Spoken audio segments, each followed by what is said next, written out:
Hi hello నమస్తే అండి, welcome back to our channel. ఈరోజు మన రెసిపీ బ్రెడ్ శాండ్విచ్ అండి.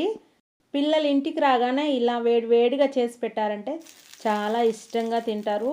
బ్రెడ్ కూడా హెల్తీనే కదండి. ఇలా వెజిటేబుల్స్ వేస్ట్ చేస్తే చాలా బాగుంటుంది. ఒకసారి మీరు ట్రై చేయండి.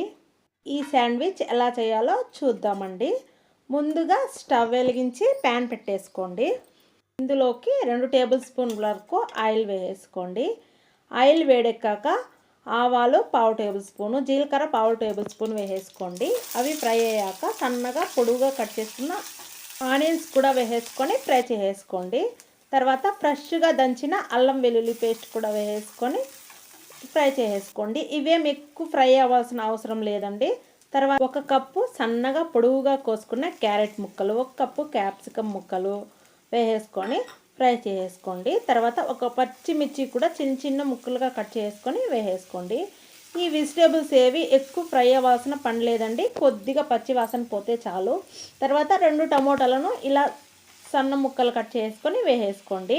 రుచికి తగినంత సాల్ట్ కూడా వేసుకోండి. 1/2 టేబుల్ స్పూన్ వరకు పసుపు కూడా వేసుకొని ఫ్రై చేసుకోండి. ఇప్పుడు 1/2 టేబుల్ స్పూన్ వరకు red chilli powder, dhaniya powder 1/2 tablespoon, తర్వాత chaat masala 1/2 tablespoon, garam masala 1/2 tablespoon, తర్వాత జీరా పౌడర్ కూడా 1/2 టేబుల్ స్పూన్ వేసేసుకొని కలిపేసుకోండి.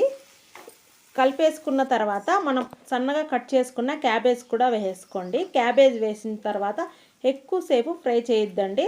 తర్వాత టమోటా కెచప్ 1/4 టేబుల్ స్పూన్ వరకు వేసేసుకోండి.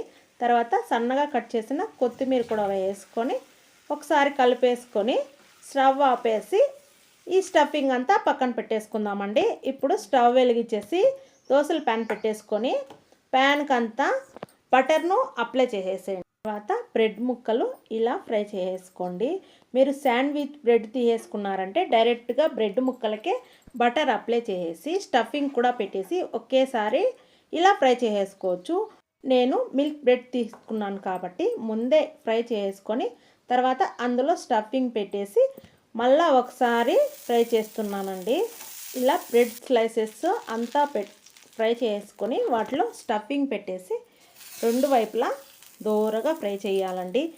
మరీ మంట ఎక్కువ పెట్టి మార్చేయకుండా సన్న మంట మీద ఓపికగా కాల్చుకోండి, చాలా బాగుంటుంది.